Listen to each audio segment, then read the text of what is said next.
My urgent matter is for the Minister for Water, and the action that I seek is for the Minister to make public her plan to prevent the federal government from removing any more water from Victoria via water buybacks, and indicate whether that plan includes limiting or stopping the constraints relaxation policy.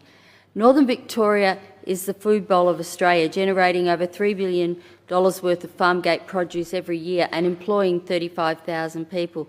The Goulburn Murray Irrigation District produces 75% of Australia's pears, 50% of Australia's stone fruit and 21% of Australia's milk. In Northern Victoria, our food, fibre and dairy industries rely heavily on irrigation water from the Murray and Goulburn rivers.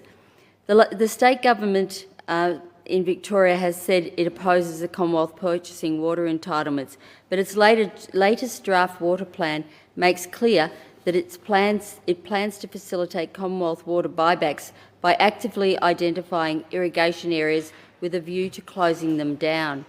Labor's water prospectus, Planning Our Basin Future Together, makes several positive references to the fact that they completely closed down the Campaspe Irrigation District, and my constituents are worried that Labor have planned the same thing in the Goulburn Murray Irrigation District. The government's Engage website identifies water recovery opportunities in the Goulburn Murray and talks about the rationalisation of irrigation infrastructure that enables local transition.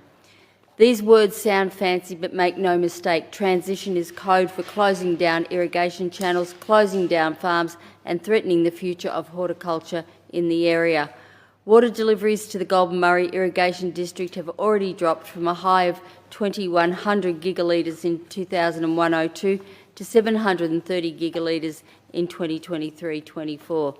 The chair of the Goulburn Murray Water warned in 2016 that if water deliveries dropped below 700 gigalitres, that would be a tipping point for the viability for our irrigation communities. It is troubling then that the Victorian government's water prospectus envisions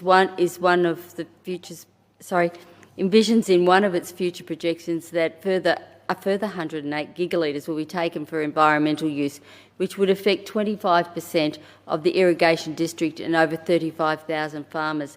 Removing this amount of water from the consumptive pool would take the water volume below the predicted tipping point that the government has been warned about.